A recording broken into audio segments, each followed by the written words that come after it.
Let's talk about the mayor's race, and we had a development this week because the heavyweight entered the race, the political heavyweight. Floyd Bonner, the sheriff of Shelby County, just won re-election in August, and now he's deciding he wants to seek another office. We'll start with you, Otis, on this and what you think the implications are. Well, obviously, he's very popular, Richard. So you have to say that right now he is the front runner in this election. Again, he won re-election to the sheriff's office back in August without any Republican opposition, and he was encouraged to run by a lot of different people. But this is going to be a different race for him.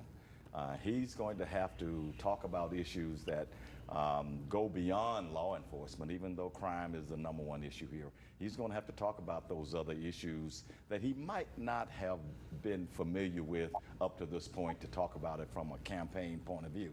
Plus, he's going to have his detractors. He's already got some on social media who are saying that he's obviously a candidate of the big business people and the popular corridor people and things of that nature. So there are going to be some people taking some pot shots at him, and those other candidates are not going to go away. Most of them are not going to go away, and this is going to be a very interesting campaign. I'm looking forward to it. Well, reporters asked him after his announcement, what he hopes to bring to the race and what he can bring to the city, and obviously you would expect him to bring up his his career in law enforcement. Right. Here's what he had to say.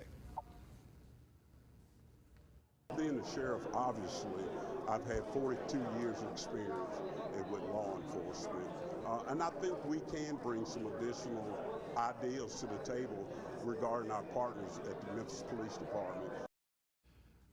So yeah, he says I could bring some ideas. Was short on ideas, but you expect that it's going to take some time for him to formulate a platform here. But Deidre, I'll have you talk next. What are your thoughts about what he needs to do as the front runner to keep that front runner status and win office? Well, I think what he needs to do, and he's probably starting to do it now, is surround himself with people who understand city government, who can educate him on the budget, educate him on the different departments within city government.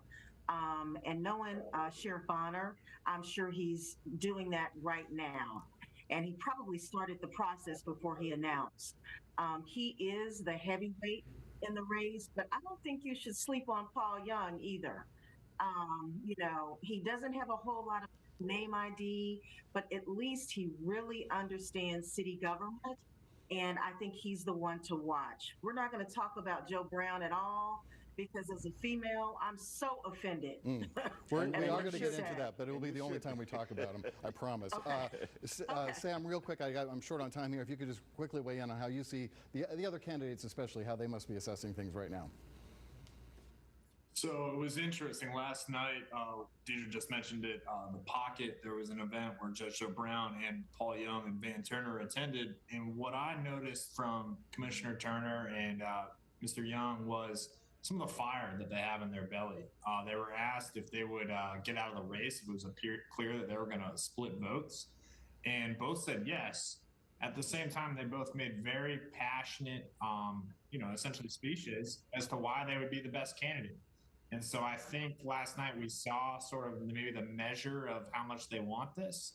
And I think they're going to work hard, and we'll see if they can erode some of that built-in advantage that Bonner comes in with name ID and presumably fundraising as well. Okay, we're going to talk a little bit more about this after the break, especially about that meet and greet, which got a little interesting, as Deidre was alluding to, right after this break.